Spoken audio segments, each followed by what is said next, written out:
Episode 7. Welcome back to Not Another Moto Pod, hosted by Sam Fury. Round 5, Tampa, the first race of our East Coast swing in the 2025 Supercross season. Historic night, another night of really great racing. How many times can I say it this year? We've been blessed this season. Some injuries that may make the title hunt here a bit more predictable, unfortunately. But up until now, we've had some really great racing. So 250s and 450s, really cool to see the 250 East class make their debut. So let's jump right into it. And as I mentioned last week, I was in attendance for the Tampa race, so really cool to get that perspective in stadium. I've been going to races for 25 years now. It's one of my favorite things. It's awesome to watch the races live and see what you see, and then come back and watch the broadcast and see what you missed, or if they missed anything on TV that you were privy to in the stadium. So like I said, a wonderful night. 250 race was awesome. Unfortunately, we did have a red flag restart in the middle of the race, which actually did make things quite interesting. But let's jump right in the results. So first place, we had Max Anstey. Max was on fire all night. He won his heat race in the same fashion that he did the main, taking the lead after the red flag restart, passing his teammate in both of them. Anstey, he was the fastest guy in the whoops. Even if Pierce had not gone down the way he did, Anstey would have eventually made the pass.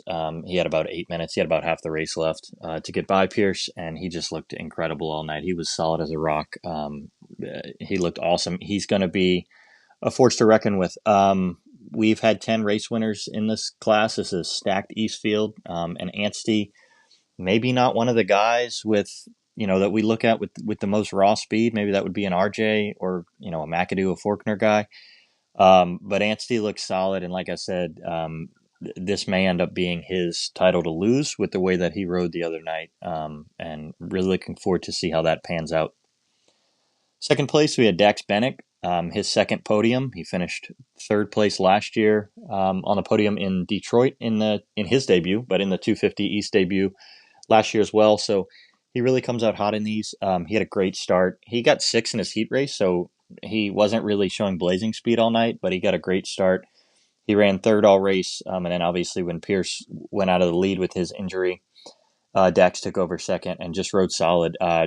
Truthfully, I was watching the battle behind him go on, and until the fire went off for the winner for Anstey, I really forgot that Dax was riding around in second. He looked that solid. That I wasn't surprised that he was riding there. He looked really good all night and just followed Anstey's lines and hit his marks all night. So great ride for Dax Bennick. Don't know that I see a lot of these in this deep field unless we have a crazy night, such as we did in Tampa. But it'll be interesting to see how Dax finishes out the season. Third place, Cameron McAdoo. McAdoo was on fire all night. I'm a huge McAdoo fan. Dude's a warrior. I think he has underrated speed, and this is what he's known to do: put it on the podium no matter what. Another wonderful ride from Cameron McAdoo. I expect to see this a lot. I expect him to hang in that 3-4 range, especially, obviously, we are now privy to the information that he has a torn ACL, and he's riding with that torn ACL. I did see him at the airport Sunday, so the day after the race, and he looked like he was walking just fine. That is what makes me nervous, would be inflammation after a day of riding, and he looks to be pretty okay. Having had an ACL injury, by myself in the past, I know that after a couple weeks he's going to be walking okay, but riding is crazy. The way that he is riding is really awesome to see. But the inflammation is really what I was worried about. And like I said, it looked like he was walking okay. So it may be something he can deal with throughout the season, and then get some surgery before the outdoors. We know Cam is not a great threat to win in outdoors anyway. So maybe this will be something that he's able to deal with, and just hopefully, he doesn't dab it the way we saw with Jet last week or anything of the sort. Fourth place, Seth Hamaker. How many times last year did we see Seth Hamaker ride around behind Cameron McAdoo, or get passed by Cameron McAdoo and ride on his wheel, or be faster than Cameron McAdoo and not be able to get by him? Seth has got to be frustrated. But a good ride nonetheless for Seth Hamaker. We know Seth can win races. He has the speed. I think he was a fast qualifier at one point during the day. I was walking around the pits. I didn't get to see much of qualifying. But Seth definitely has the speed, but I think he needs to work on his intensity and his racecraft. Again, several times last year, watching these races and being a huge fan of McAdoo, I watch him closely during these races, and Seth would be on Cam's rear wheel all day and just couldn't make a move. So look for Seth maybe to pick up that intensity to maybe make some of these passes so that he can get up front. Or maybe get the start and see if he can possibly run away. Seth's a pretty solid guy. We know he crashes, unfortunately, every now and then, and those have led to a lot of injuries, which have led to time off. But Seth actually does have the speed if he can stay on two wheels, so look forward to seeing that. Fifth place, Tom Bial. What do you say? He did this. He did this all year last year. Hung around 2 to 5 all year. Obviously, the class last year was not as deep. So a fifth place here would have probably been a second or a third last year. But this is how Vial, builds in these championships. And with the way the whoops were the other night, a fifth place is really good for him. With the way that he rides, and we all know he is a prolific jumper through the whoops. So good ride for him in fifth. Sixth place, Chance Hymas. Better than expected, in my opinion. I think a lot of us, and especially people in the media, said that Chance maybe wasn't ready, but Chance looked good. He was up front early and got past, but he did make some passes back late. He looked to kind of get his groove later in the race, so good for him to finish sixth place. Seventh place, Cullen Park. Unbelievable ride from Cullen. He looked great in his heat race as well. He fell apart after the red flag restart, but prior to that, he was making passes and moving forward. We know Cullen Park is fast, but obviously with how deep this field is, a seventh place is really good for Cullen Park. Seventh in his heat and then seventh in the main. So really good, solid night for Cullen Park, and look to see him build on this. Again, with how deep this field is, a 7 may be his best race finish of the year. But maybe he can build some confidence from this and stay up front with the other guys. Eighth place, Nate Thrasher. Thrasher was one of 5 title guys that I counted to go to last place at some point in this main event. It was unbelievable. I don't remember seeing it live, but watching the race back, he was down right after Hampshire. Went down with the tough block, and Nate went into, I guess, second to last since RJ was a lap down. And he really rode phenomenally. He was very fast. He dragged Levi along the whole race after the red flag restart. Something I definitely noticed live. I'm not sure that Levi would have been making some of the passes that he was making had he not been just trailing on Thrasher's rear wheel. Thrasher looks good. I think if he has the speed that he had in Tampa, he can win some races and be a threat the way he was a few years ago. Obviously, he's had these kind of weirdo rides, weirdo results, but really look to see Nate Thrasher up front. And like I said, if he can hold that speed, he'll be up front with the rest of the star guys. Ninth place, we do have Levi Kitchen. As I just talked about, Levi was one of those other 5 title guys that was last at some point. He went down in the sand section. He didn't look comfortable to me all night. He looked good in his heat race prior to pulling off into the mechanics section. It looked that his choke was still on and his bike stuck on or something, they reported on the broadcast. And he, pulled off and jumped back on pretty quickly after. He did jump back on in 7th place in the heat after being up in second or third, I believe. So an all right ride, especially considering that he went down in the sand pretty early in this race and fell back to last. But he really made a lot of moves after that restart. And like I said, following Nate around, being on Nate's rear wheel. I do look at Levi as one of the title favorites, but one gripe I have with Levi is he's a terrible passer. He does not pass with any sort of intensity. He will start and finish often in the same position, which drives me insane. He's way too fast for that. Maybe we're seeing some changes with that. He made a lot of passes, like I said, late in this race. So whatever we can attribute that to, hopefully that is something we see more often. In a class this deep, we can't expect him to start top 3 every race. So look to see Levi, get back into this title fight, maybe starting next week in Detroit. 10th place, Carson Mumford. Mumphy was spicy all night. He took the lead from Pierce Brown in his heat race off of the red flag restart that happened in the heat race. We did 2 red flags on the night. Um, he looked quick. He got passed by a few guys after that, but he took the lead with a great move on Pierce Brown in the second turn in his heat early. And like I said, he carried that confidence through the night. He really looked pretty fast. He passed Faulkner straight up in the sand at one point during the race before Faulkner went down. So a good night for Mumphy. 10th place, really great finish. Carson Mumford has been up and down. We know he has the speed, used to ride for that Geico Honda team before they were defunct. So good ride for Mumphy. 11th place, Henry Miller. Didn't see too much of him in the main other than kind of unfortunately taking out Faulkner at one point. I didn't look intentional, getting around him at the same time that Mumphy did. So a good finish for Henry Miller in 11th. 12th, Gage Linville. Linville was last off the start. He went off the track immediately and he was dead last. So a great finish for him to get 12th.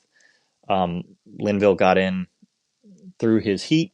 Apparently made some good passes on the last lap. I missed that live, so good for Gage Linville to finish 12th. 13th, Hardy Munoz. Great ride for him. He's been up and down. He's very sendy, so 13th is a solid ride for him. 14th, Lance Kobush.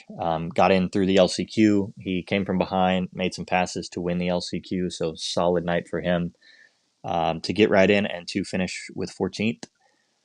15th, Luke Neese. Luke Neese also got in through the LCQ. I think he had the lead at some point in the LCQ and gave it up to Kobush, but was able to hold on. So good night for Luke Neese to finish 15th. I look for Neese to be a staple in these main events, in this East Coast swing. So 16th, Trevor Collop. Didn't see much of him on the night. Another guy who came in through the LCQ.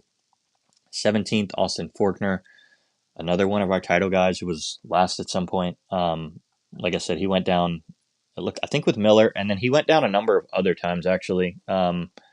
It was several times on the night that I saw Faulkner on the ground, just kind of back and forth, kind of these weirdo falls. Apparently he had the flu on the night, so rough night for him. Obviously didn't ride up to the potential that we expect from him, so not great, but we'll look to see him bounce back and see what he's got this year when he, is more healthy. 18th, RJ Hampshire. If you watched the race, you saw him jump onto the tough block and have his bike stuck for over a lap. Unfortunately, the red flag restart did not do him any favors because he was already a lap down. And unlike F1, you can't unlap yourself, it seemed like, because RJ looked to be moving through the pack, passing some guys during the race. But watching back on the broadcast, he never moved out of 18th. So to me, that tells me he was, further than a lap down and was not able to make any passes. So unfortunate night for RJ, not where you want to start. They mentioned several times that Tom Biel finished 18th and won the championship last year in the East, but this is a much deeper class. Last year was a 3-4 guy race at best. This year legitimately has 8, 9, 10 guys that could be in that fight. So going to be a rough season for RJ if he can't turn this thing around. But as we know with RJ, he could come out and win next week. Who knows? We know he is battling or coming back from an injury, some surgery. So maybe not at 100%, but he did win his heat race and look pretty good. So we'll see what RJ has this season. 19th, Jack Chambers. Didn't see much of Jack on the night. Got in through the heat race. Got 8th place. 20th, Pierce Brown. Unfortunate for Pierce Brown, he did break his T5 vertebrae. Had surgery already. Pierce looked really fast. His starts were dialed all night. He was going to get passed by Anstey eventually, but he would have held on a second with the way that he looked to be riding. And he looked great in his heat race as well. So he has, shown that he could duplicate what he did. And again, unfortunate. I'm not sure the recovery time on that would be a broken back. So don't expect to see him back this season, I wouldn't imagine. But, good things maybe looking forward in the future for Pierce Brown, especially coming off as his Vegas SMX win. He really looked fast, so really starting to live up to his potential. Again, Pierce was another guy, a title guy who ended up last at some point. And then 21st, Max Volan. I didn't count him in that 5 title guys, but Max could be a podium guy, maybe a race winner in this class if everything falls correctly. He looked pretty good in both the heat race and the main event. Unfortunately, cased the finish line and had a bike issue after that and was not able to start after the red flag restart, so finished 21st. And 22nd, Preston Baseflug. Did not see much of Preston in the main event. He went down in the whoops on the last lap of the LCQ and barely got started and cut across Crockett Myers to hold on to fourth place to make it into the main event. So not really sure what happened, but clearly went down prior to the red flag restart with about 8 minutes left and was then able to finish. As I mentioned, we do have some injuries in the class. Pierce Brown, broken back. Not sure we see him back. And then Cameron McAdoo's racing with an ACL. We expect to see him race, but if at any point during the season something happens, I would imagine they would call it and have surgery. We'll see Cameron. Like I said, he's a warrior. He'll be out here week after week unless he absolutely can't, but just something to monitor going forward. Obviously, in this case, after one round of the East Coast, the points are going to be Anstey, Bennick, and McAdoo. And kind of like I referenced to Thrasher, Kitchen, RJ, Faulkner, Volan, going to have a big hole to dig out of, moving forward. So looks like we'll have some interesting racing. Detroit could offer us some more insight. Round 2 for these guys. So we'll see what they've got. All right, jumping into 450s. Oh my God, Malcolm Stewart. Seeing this live was incredible. He was the fastest guy on the track all night. It was unbelievable to watch. I was in the crowd for Kenny's first Suzuki win back in 2023, and I thought that was the most improbable thing I'd ever see in Supercross. This tops it by a million. Mookie was flying. I think he was around 9th place off the start, and just you could see him eating up guys the entire race. To be in the stadium for this, the way the crowd reacted as he was going by, I was sat right in front of the whoop, so I saw all the action with Mookie's passes. It was just unbelievable. As soon as he passed into fifth or sixth range, getting past Barsha after the whoops, I kind of started watching him pretty closely. Him and Webb were moving through the pack really fast, and I'm just unbelievable. You could see it coming. With about 8 minutes left, he was just going through everybody. He was making quick work of everybody. He was doing the triple into the whoop section that was just unbelievably fast. And Mookie Fever, what do you say? Unbelievable night. It was awesome to see. An incredible night with the hometown crowd, and the crowd was electric. It was super cool. It was one of the best nights of Supercross racing I've ever seen live. And again, I've been going to races for 25 plus years. I think this is the 30th race I've been to live. There's nothing like this. It was unbelievable. So great ride by Malcolm Stewart to take his first ever 450 win. Second place, Cooper Webb. Cooper Webb was actually incredibly fast as well. I think he started around 11th, and he was making passes just as quick as Malcolm. He didn't have the all-out speed through the whoops that was making him stand out. He didn't have the flashy speed.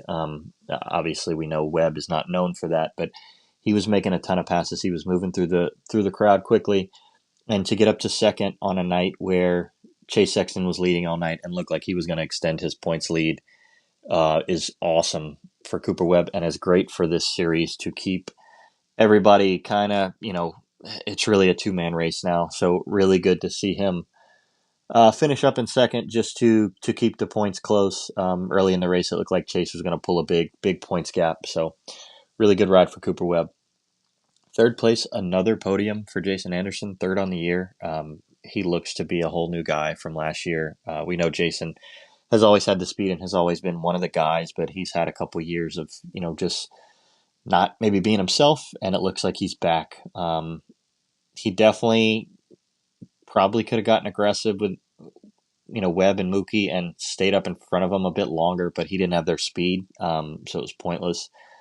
Obviously would have finished in fourth if not for Chase going down, but a good night to finish on the podium again for Jason Anderson.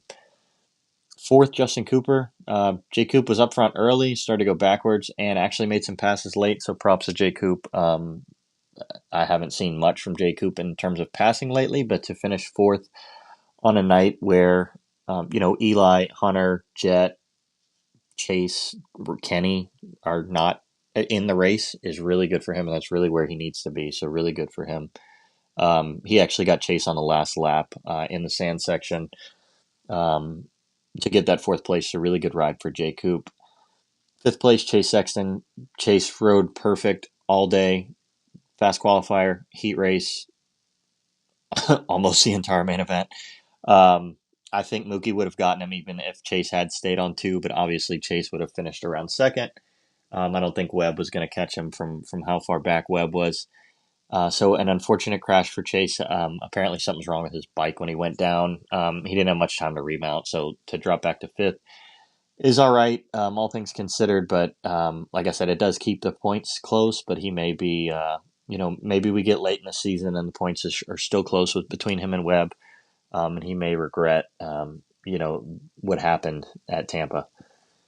Sixth place, Justin Barcia. Barcia's had a couple good races in a row. He looked pretty quick early, and then didn't move forward much. So once he got to sixth, he was pretty stable there. So good ride from Barcia. Seventh, Joey Savacci, best race of the year for Savacci. Again, obviously, Eli, Roxon, Hunter, those guys are not here tonight, but a good race for Joey to make up some points where he needed them. Joey has had a couple rough weeks, so it's good to see Joey in the top 10 where he belongs. Eighth, Aaron Plessinger, his best race of the year.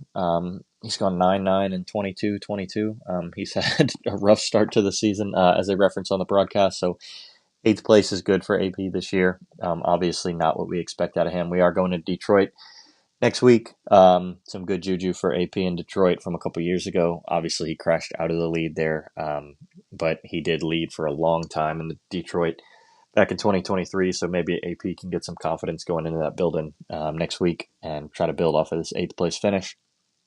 Ninth, Shane McElrath. Good top 10 finish for Shane. 10th, Justin Hill. Another solid ride from Hill. He looked pretty spicy in the heat race. And then I think he went off the track, if I remember correctly. I think he went off the track before the sand section. He did actually cross the line in ninth and was docked a point for cutting the track. I'm not sure if that was the instance or not. But 10th place officially on the night for Justin Hill. 11th, Mitchell Oldenburg, 5 for 5 getting in through the LCQs this year, winning the LCQs tonight. He did take down Kenny early in the heat race on accident in the first turn, and then kind of had a crazy night going down twice in his heat. So to come in through the LCQ and finish 11th is a great night for Mitchell Oldenburg. 12th place, Colt Nichols. I think that was his best finish of the year. Didn't notice Colt much out there, but a good finish for him. 13th, Benny Bloss. These three guys, Freckle, Colt Nichols, and Bloss have been around each other all year, so good to finish right around these guys again in 13th. Good finish for Benny. 14th, Rodriguez. He had to come in through the LCQ after getting passed on the last turn of the heat race. Did well last week. I believe he finished 19th, but good for Anthony Rodriguez to get a 14th this week. 15th, we have Kyle Chisholm. Chiz's last race in his hometown. He came out in opening ceremonies with his kids. It was really cool. He got a lot of TV time as well. And then rode great in the LCQ to get second, and then get a top 15, his first top 15 of the year. So great for Chiz. Good rides in his retirement season. 16th, Mitchell Harrison. Didn't see much of Mitchell out there. Solid ride for him to finish 16th. 17th, Eli Tomac. Tomac obviously had a crash. Well, not a crash, just an instance in qualifying where he caught his leg underneath his peg, it seemed like. They were reporting bruising on his calf. I don't know. He wasn't moving very well.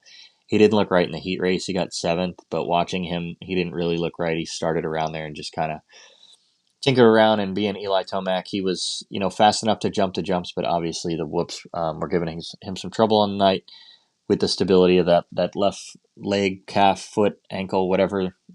They're calling it a calf right now, but I don't know. The way I saw him moving, it looked to be more serious than that to me. But I don't have any any information. Obviously, Yamaha hasn't posted anything except for that Eli's going to try again next week.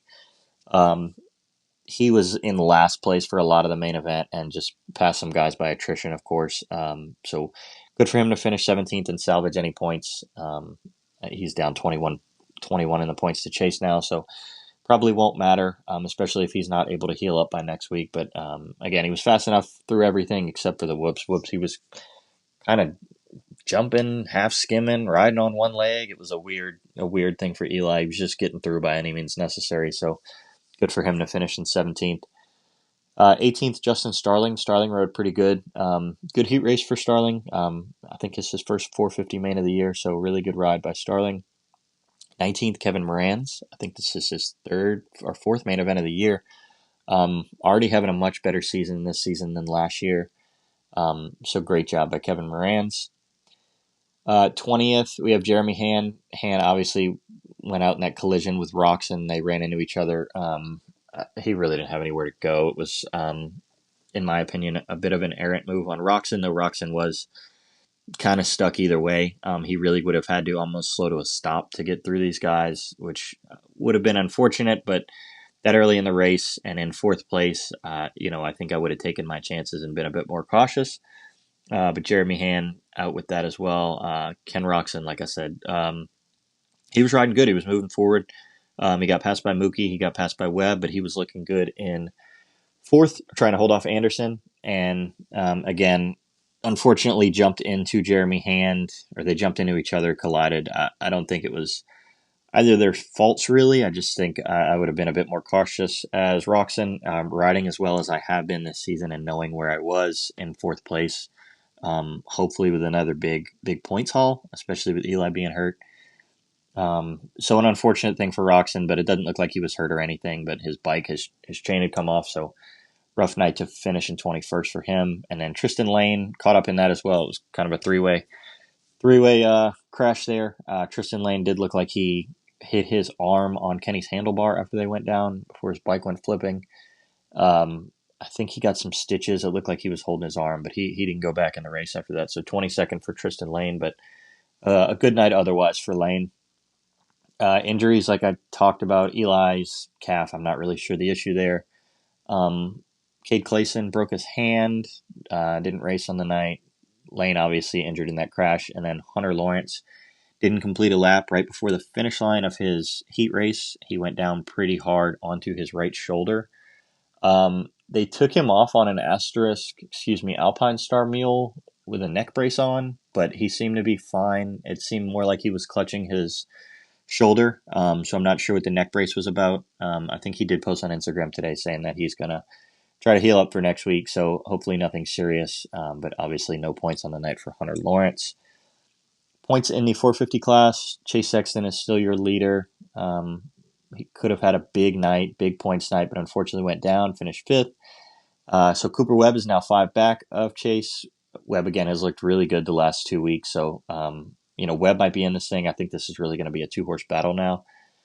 Anderson is 17 back in third. Kenny is 18 back in fourth. And Eli Tomac, of course, is 21 back in fifth place. A lot of racing left to go. Obviously, we have 12 rounds left. But, points are stacking every week. And unless Chase throws one away, like really throws one away, which he is prone to do, when kind of can't finish a race or something, obviously the same would have to happen to Webb at this point because Webb's been super solid. Otherwise, this is going to be a 2-man race, but really looking forward to this being a fun week. Looking forward to Detroit. So some really great racing and, some new storylines developing. Mookie Fever's first win, incredible. Super excited for the way that this season has been going. Unfortunately, with some of the attrition, with the injuries, maybe we open it up to some new winners. So that'd be really exciting. So that's all I've got for this week. Like I said, Tampa. So if you want to follow us on Twitter, X, YouTube, Spotify, Instagram, Not Another Moto or Not Another Moto Pod at all locations. So thanks for listening.